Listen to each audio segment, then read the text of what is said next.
इन्द्र उवाच नमः कमलवासिन्यै नारायण्यै नमो नमः। कृष्णप्रियायै शारायै पद्मायै च नमो नमः। पद्मपत्रेक्षणायै च पद्मास्यायै नमो नमः। पद्मासनायै पद्मिन्यै वैष्णव्यै च नमो नमः। सर्वसम्पत्स्वरूपायै सर्वदात्र्यै नमो नमः। सुखदायै मोक्षदायै सिद्धिदायै नमो नमः।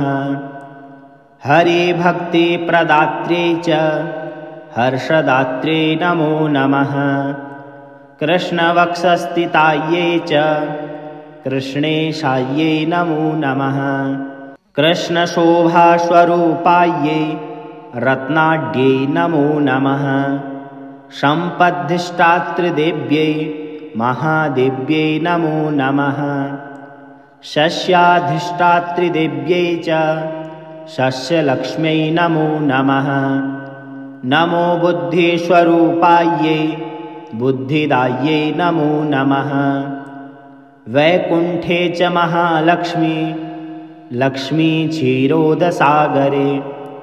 स्वर्गलक्ष्मी इन्द्रगेहे राजलक्ष्मी नृपालये। गृहलक्ष्मीश्च गृहीणां गेहे च गृहदेवता। सुरभिषा गवां माता दक्षिणा यज्ञकामिनी।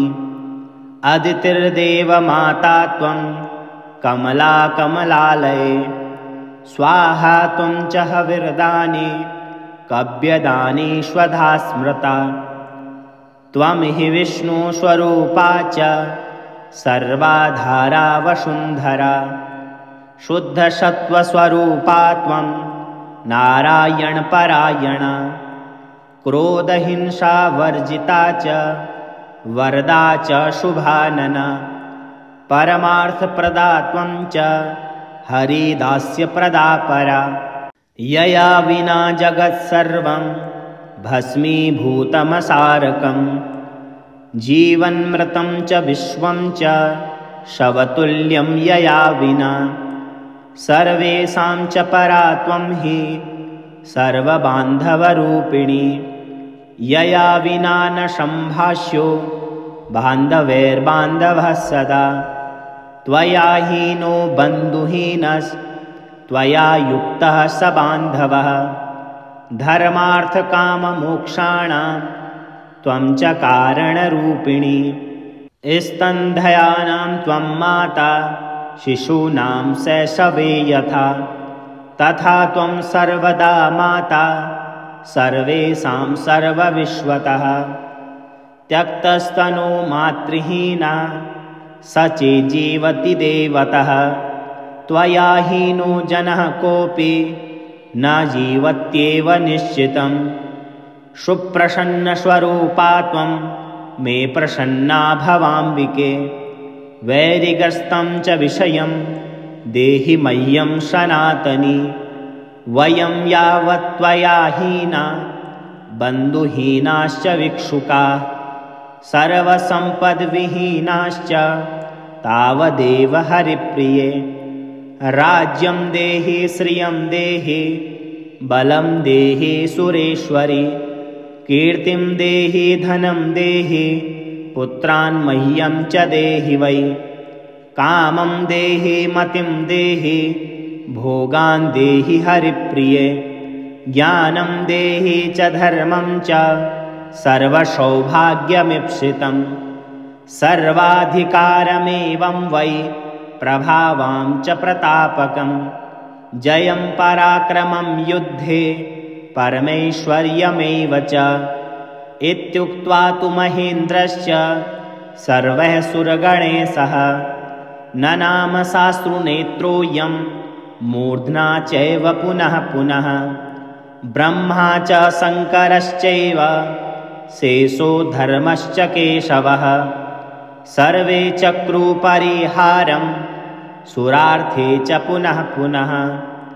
देवेभ्यश्च वरं दत्त्वा पुष्पमाला मनोहरां केशवाय ददौ लक्ष्मी सन्तुष्टासुरसंसदि ययोर्देवाश्च सन्तुष्टास् स्वं स्वं स्थानं च नारद देवी ययो हरे कोडं हृष्टा क्षीरोदशायिनः ययतुस्त्वौ स्वस्वगृहं ब्रह्मेशानौ च नारद दत्त्वा शुभाशीषं तौ च देवेभ्यः प्रतिपूर्वकम् इदं स्तोत्रं महापुण्यं त्रिसन्ध्यं यः पठेन्नरः कुबेरतुल्यः स भवेत् राजराजेश्वरो महान् सिद्धस्तोत्रं यदि पठेत् सोऽपि कल्पतरुर्नरः पञ्चलक्षजपैर्नैव स्तोत्रसिद्धिर्भवेन्नृणाम् सिद्धस्तोत्रं यदि पठेन् मासमेकं च संयतः महासुखी च राजेन्द्रो भविष्यति न संशयः।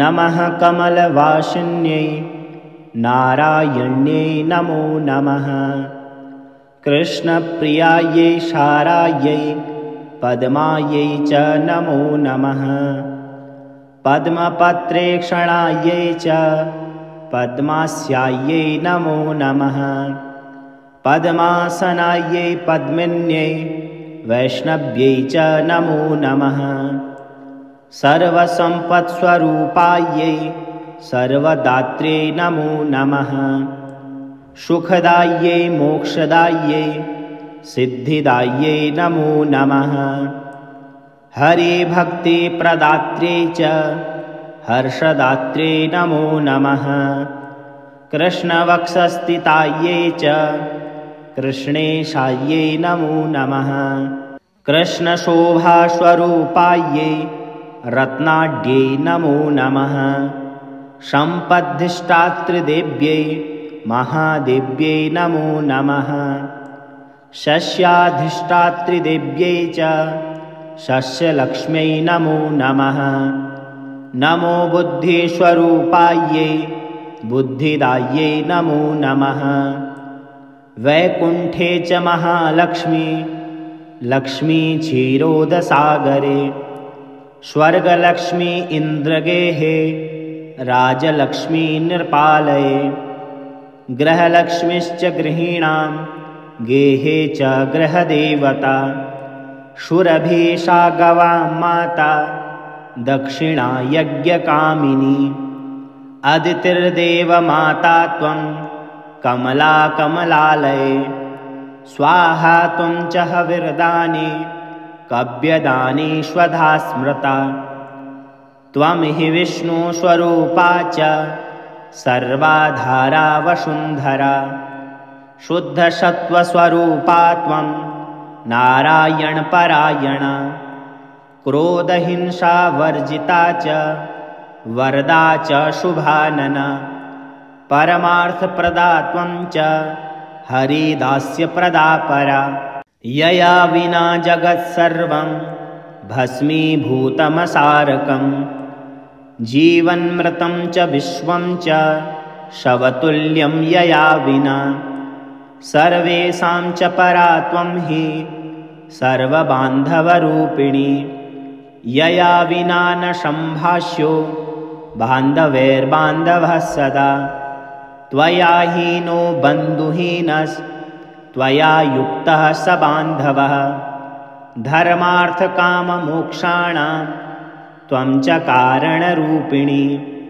स्तनधयानां त्वं माता शिशूनां शैशवे यथा तथा त्वं सर्वदा माता सर्वेषां सर्वविश्वतः त्यक्तस्तनो मातृहीना स चेज्जीवति देवतः त्वया हीनो जनः कोऽपि न जीवत्येव निश्चितम् सुप्रसन्नस्वरूपा त्वं मे प्रसन्ना भवाम्बिके वैरिगस्तं च विषयं देहि मह्यं सनातनी वयं यावत् त्वया हीना बन्धुहीनाश्च भिक्षुकाः सर्वसम्पद्विहीनाश्च तावदेव हरिप्रिये राज्यं देहि श्रियं देहि बलं देहि सुरेश्वरि, कीर्तिं देहि धनं देहि, पुत्रान् मह्यं च देहि वै।